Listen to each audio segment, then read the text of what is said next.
Mr. Andre Low.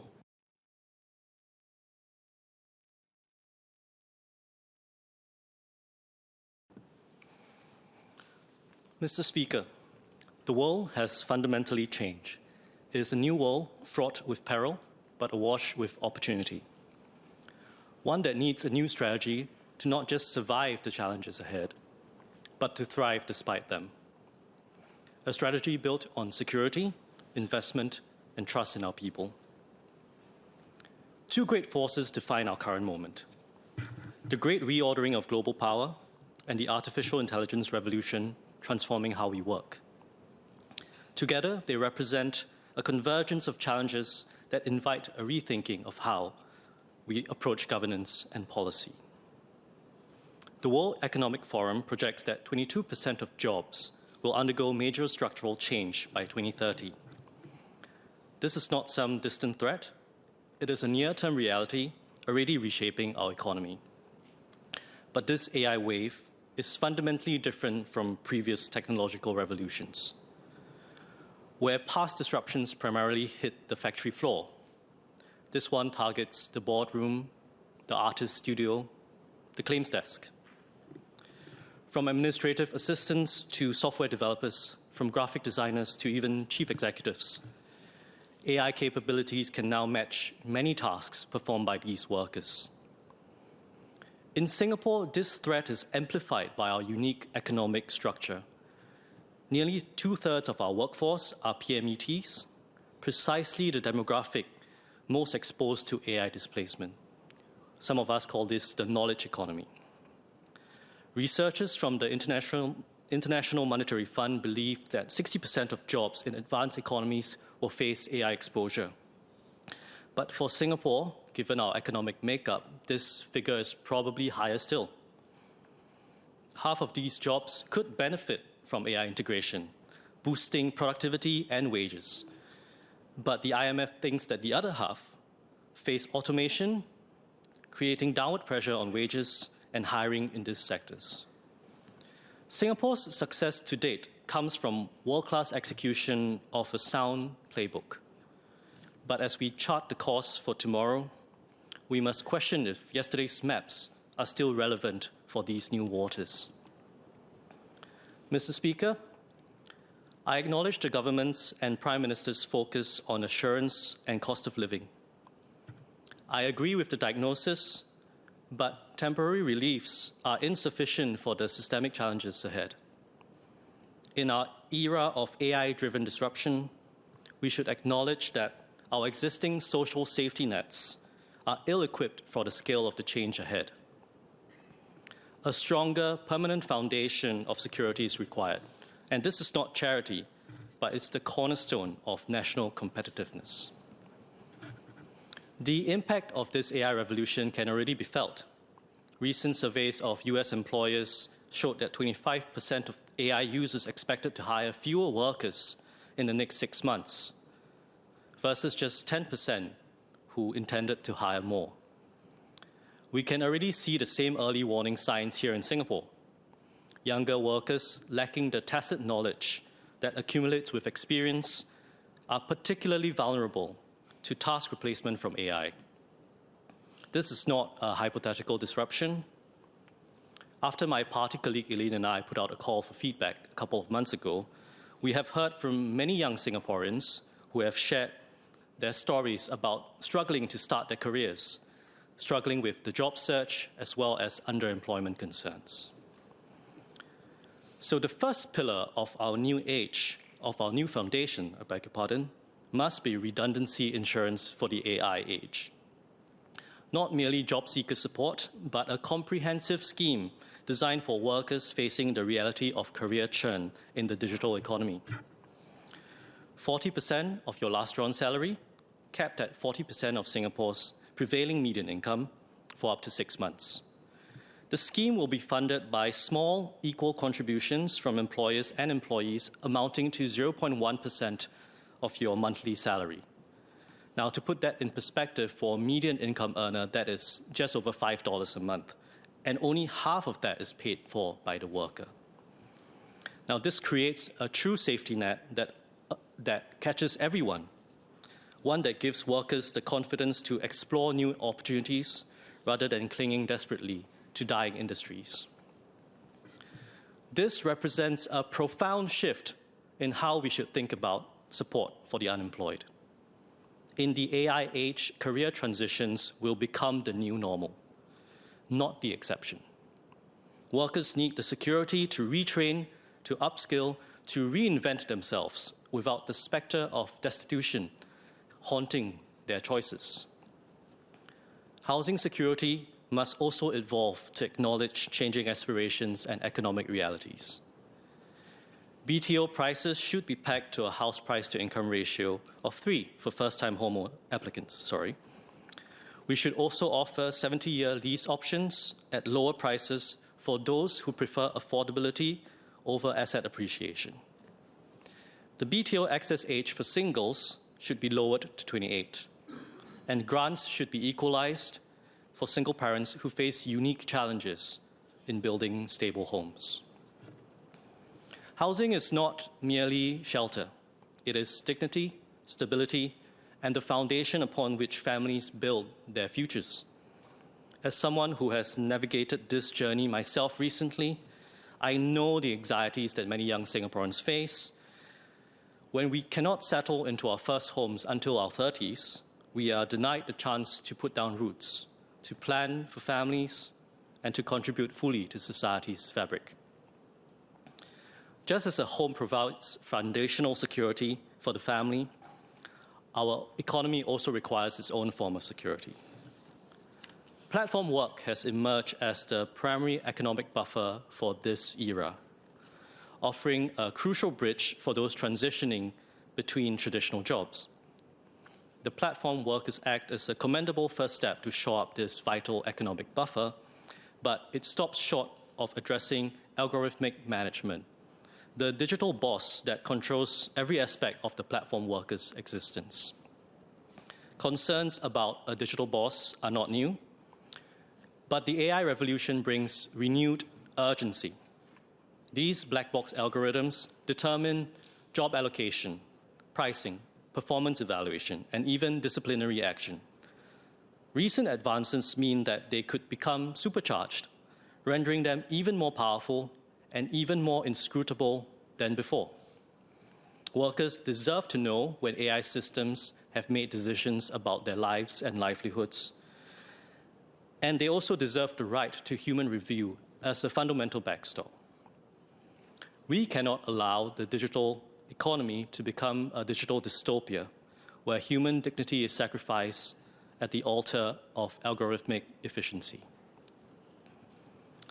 The freedom to explore and chase one's dreams should not be the exclusive playground of the bold or the privileged. By strengthening our foundation of security, every Singaporean will have the license to try new things. Because should you fail, you will not have too far to fall. But Mr. Speaker, a strong foundation of security is only the first step. To truly thrive, we must build upon it. This brings me to the second pillar of our strategy, investing in our people. The government has rightly focused its efforts here through Skills Future, and recent updates like the Level Up program for mid-career workers are positive developments. The ambition is correct, but for all good intentions, there remains a persistent disconnect, a last-mile disconnect between training and employment. Many workers still see Skills Future as a supermarket of courses, a system that provides plenty of choice, but sometimes lacks clear pathways to career advancement. We hear from those who have diligently completed courses only to find their new certificates hold little currency with employers who still prioritize degrees, certificates, and linear work experiences. This is the paradox of our current system. We have built a comprehensive architecture for upskilling, but we have not yet solved the problem of market recognition. The challenge, therefore, is one of pace and integration. Last year, the former Minister of Education articulated a vision for stackable micro-credentials and cross-recognition between our institutes of higher learning. We must accelerate this vision. To start with, as we continue to push the IHLs to grow their micro-credential offerings, the existing careers and skills passport should evolve from a simple library of certificates into a dynamic living credential, a system where micro-credentials from any institute of higher learning can be seamlessly stacked over time, allowing adult learners to build towards a formal, credible qualification awarded by one of the universities or other IHLs. Backed up by the collective reputations of our renowned institutions, this would go a long way to bridging the disconnect between adult learners and employers.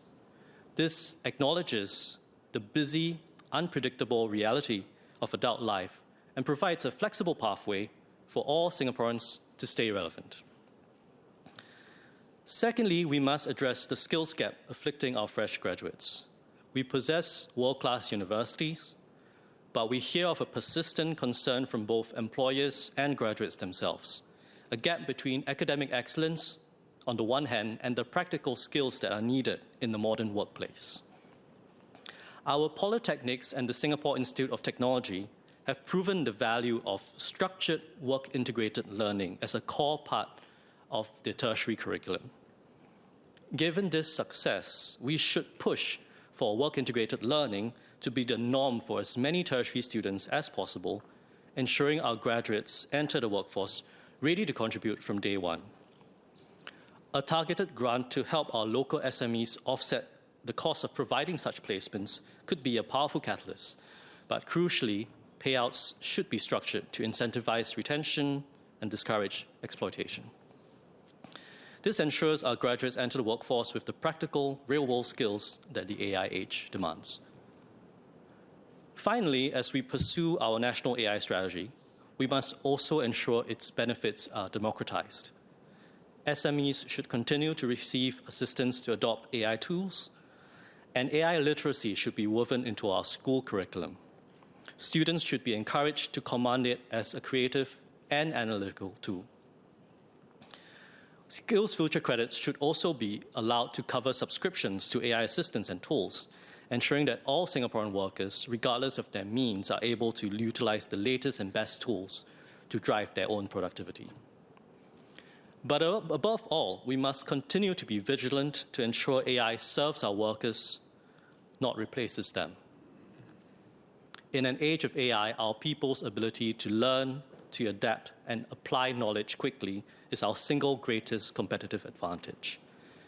The right investments in our people will ensure that AI's promise translates into better wages and better jobs, not just higher profits for shareholders. Yet even the best laid plans for security and the most ambitious investments in our people will fall short if they are not built on a foundation of mutual respect. And this requires the final and perhaps most crucial pillar of our strategy, trust. Mr. Speaker, I welcome the President's focus on trust as a national priority, but we must be more courageous in our definition of what trust means in a mature democracy. To truly thrive, trust in Singapore must become a two-way street. We have long been asked to trust the government's judgment, wisdom, and intentions. In this new age, the government must also learn to trust its people with information, with genuine dialogue, and with the fundamental dignity of participation. Trust is demonstrated through transparency in governance, and that's why the Workers' Party has called for a Freedom of Information Act, which shows that we trust citizens with the information necessary to hold the government accountable. When the government holds data that could inform public debate, it should be shared. When policies are formulated based on evidence, that evidence should be accessible to scrutiny. Trust is also demonstrated through genuine dialogue rather than managed consultation. Defending robust debate shows we trust the wisdom of our people to engage with complex issues and reach sound judgments. The current parliamentary committee system, while useful, lacks the teeth necessary for true legislative scrutiny. The Workers' Party again calls for establishing standing select committees for each ministry, with members of parliament from all parties properly resourced to provide meaningful oversight. The government should share information openly with these committees and not jealously guard it as proprietary knowledge. But the deepest trust of all is demonstrated through permissive discourse. When differences of opinion are tolerated, nay, celebrated in our society, in civil discourse, in the media, in politics. It is why we believe that when disputes over facts arise in our public square, our independent courts and judges should have oversight on what is or is not a falsehood.